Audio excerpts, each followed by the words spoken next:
वार्तांकन रोखठोक बातमी या हुतात्मा नगरीत स्वागत करतोय आणि त्यांना या सोलापूरच्या पत्रकार परिषदेमध्ये त्यांचे विचार मांडण्याची त्यांना विनंती केली. सर, सोलापुरात आदरणीय आमचे नेते आणि ज्यांच्याबद्दल पूर्ण देशात क्रेज आहे असे आदरणीय तेलंगाना के चीफ मिनिस्टर रेवंत रेड्डी जी का मैं स्वागत करती हूँ. हमारे लिए वक्त निकाल के, मी हिंदीतून बोलते म्हणजे त्यांना पण कळेल, हमारे लिए वक्त निकाल के हमारे कैंडिडेट्स के लिए आए, मैं उनका धन्यवाद करती हूँ. रेवंत अन्ना ने तेलंगाना में स्ट्रगल करके चीफ मिनिस्टर बन गए और तेलंगाना में चीफ मिनिस्टर होने के बाद कांग्रेस ने जिस तरह से गारंटीज डिलीवर करी, लोगों को उसका फायदा हो रहा है. उसी धरती पे कांग्रेस महाराष्ट्र में भी गारंटीज आज लोगों के सामने आ रहे हैं और हमें पूरी उम्मीद है कि महाराष्ट्र तेलंगाना के धरती पे गारंटीज डिलीवर करेगी. अल्टीमेटली महाविकास आघाड़ी और कांग्रेस पार्टी है जो गोर गरीबों के साथ है, वर्कर्स के साथ है. तेलंगाना के मुख्यमंत्री शहर मध्य में उनका बहुत बड़ा फॉलोइंग है. हमारे यहाँ पावरलूम बीडी वर्कर्स है और बहुत बड़े पैमाने में जो तेलंगाना और आंध्र प्रदेश से माइग्रेट हुए हैं ये सारे वर्कर्स यहाँ पे है. तो उनको आज संबोधित करने के लिए रेवंत अन्ना सोलापुर आए हैं और 2 सभा है उनकी और एक बीडी घरकुल में भी एक 5-10 मिनट जरूर जाएंगे. और पहले जैसे हर प्रोग्राम के पहले वो मार्कंडेय महामुनि का दर्शन मंदिर में भी लेंगे और दोनों सभाओं के पहले. इतना ही मैं कहती हूँ और मैं रेवंत अन्ना को रिक्वेस्ट करती हूँ कि वो प्रेस को संबोधित करें, क्योंकि जरूर इनविटेशन के साथ साथ जो हिंदुस्तान में सबसे परफेक्ट कुल गणना हम लोग कर रहा है उसके फॉर्मेट भी, क्योंकि भारतीय जनता पार्टी के बहुत सारे राज्य सरकार है, ये जाति गणना इसमें आप ये भी ऐड करना है कास्ट सेंसस.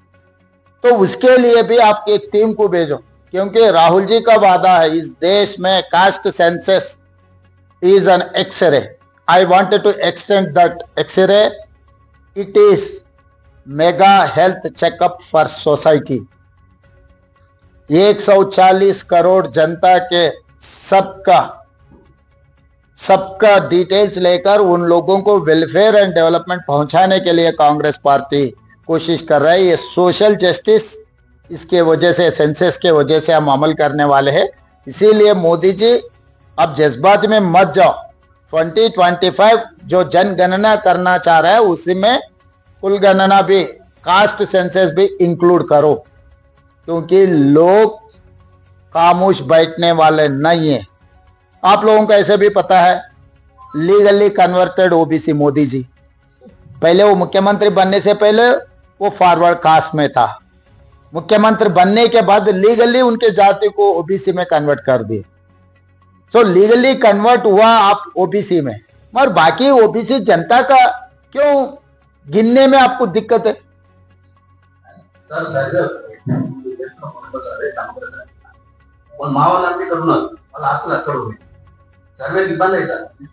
లేదు అక్కడ ఎవరున్నా వచ్చి చెప్పొచ్చు, వాళ్ళు ఒక పర్సన్ ఉన్న డీటెయిల్స్ ఫిల్అప్ చేస్తే సరిపోతుంది. It is not necessary to attend every one.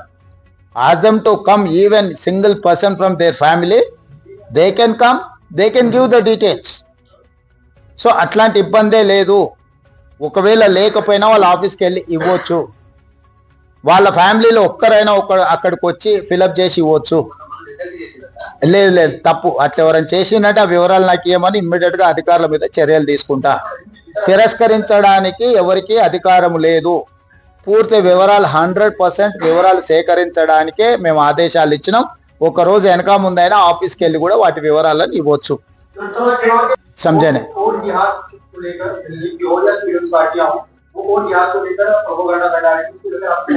अभी बीजेपी का काम वही है ना, उससे ज्यादा क्या है उन लोगों को. अभी 3 चुनाव मोदी जी प्रधानमंत्री बनने के बाद पहले चुनाव से लेकर आज जो चुनाव हो रहे महाराष्ट्र राज्य में, उन लोगों का काम ही एक ही है. उन लोगों का दूसरा कोई बात नहीं है, क्योंकि अगर असल पे चर्चा हुई तो उसका शक्ल पता लगेगा कि जनता को इन लोग कितने बार धोखा दिया हुआ है. तो इसीलिए मैं बार बार कहता हूं, बीजेपी का मतलब भारतीय झूठा पार्टी। झूठ बोलने में अगर इस देश में कोई कंपटीशन हो तो पहला नंबर मोदी जी का है। महाराष्ट्र में 5% रिजर्वेशन मुसलमानों को दिए जाने के बाद कांग्रेस हाईकोर्ट का जजमेंट आने के बाद भी अब तक कोई इम्प्लीमेंट नहीं। क्या आने वाले समय में आज आघाड़ी सत्ता में आती है तो 5% रिजर्वेशन इम्प्लीमेंट करेगी? सरकार बनने के बाद विधानसभा में हम चर्चा करेंगे। क्या तेलंगाना में तो 4% लागू है, आपको पता है।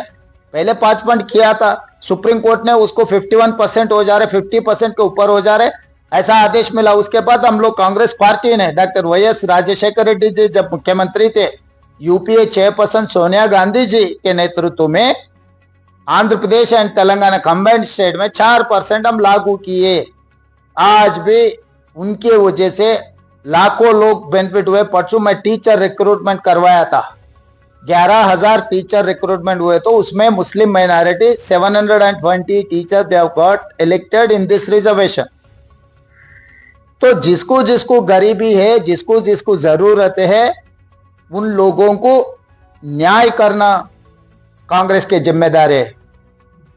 न्याय हक देना हमारी जिम्मेदारी है। इसीलिए राहुल गांधी कन्याकुमारी से लेकर कश्मीर तक पदयात्रा किए, गरीब लोगों से मिले, गरीब लोगों के तरफ से leader of opposition in the Lok Sabha is fighting like anything. भाई देखो, अभी उन लोगों को जब बोलने के लिए कुछ नहीं है तो सेंटिमेंट फैलाने के लिए कोशिश करते हैं। अब 370 लागू किए, कश्मीर में चुनाव हुआ था, लोग जवाब दिए ना। इसको समझना मोदी जी या अमित भाई ने, तो वहां के जनता जवाब दे दिए। पहले उनसे जो बहस करना है वो वहां के जनता से बहस करो। तो हर चीज को गांधी परिवार को कनेक्ट करने के लिए कोशिश करे, इसका ओनली पॉलिटिकल स्ट्रैटेजी। एक मतलब एक है तो सेफ है बोले तो मतलब क्या है, मुझे समझ में नहीं है।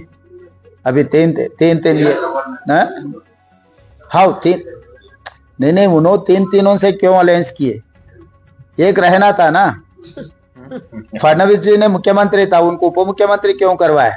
जब उद्धव ठाकरे जी के साथ में उप मुख्यमंत्री बनने के लिए उन्होंने मान रहे नहीं था, मगर एकनाथ शिंदे मुख्यमंत्री बने तो उप मुख्यमंत्री बन गए। तो alliance N square, Nitish Kumar Naidu ji, तो ये दोनों का सहारा क्यों ले रहा है? इसीलिए ये सब एक जमाने में सुनते थे लोग, इसका एक्सपायरी डेट खत्म हो चुकी है। मोदी गारंटी का एक्सपायरी डेट खत्म हो चुके हैं। अभी मोदी जी इसीलिए मेरे ख्याल से आज या कल देश छोड़कर कहीं विदेश जा रहा है। नहीं, जब महाराष्ट्र राज्य में चुनाव हो रहा है, मोदी जी विदेश जाने के लिए कोशिश कर रहा है। इसका मतलब आप समझ सकते हैं, महाविकास आघाड़ी सरकार बनाने वाले हैं महाराष्ट्र राज्य में। गोधरा हत्याकांड पर आधारित साबरमती मूवी अभिलेख हो चुके हैं और हमारे प्रधानमंत्री जो है वो उसका खुलकर समर्थन कर रहे हैं। अब तक गोधरा हत्याकांड पर कांग्रेस की तरफ से फेक नैरेटिव सेट किया गया था, ऐसा उनका कहना है। प्रधानमंत्री जी एक मूवी को खुले तौर पे उसका अभी मैं ज्यादा उसके ऊपर बहस नहीं करना चाहता हूँ, मगर एक बात बोलना चाहता हूँ। अयोध्या में राम मंदिर बना के यूपी में जीतने के लिए कोशिश किया लोकसभा में। वहां के जनता तो अयोध्या खासकर उधर इधर छोड़ दो, जहां पर अयोध्या मंदिर है वहां का लोकसभा समाजवादी पार्टी ने जीत ली। तो हर बार जो कम्युनल सेंटिमेंट को एक्सप्लॉइट करने के लिए कोशिश किए तो कुछ मिलने वाले नहीं है, काले हाथ से जाना पड़ेगा। धन्यवाद।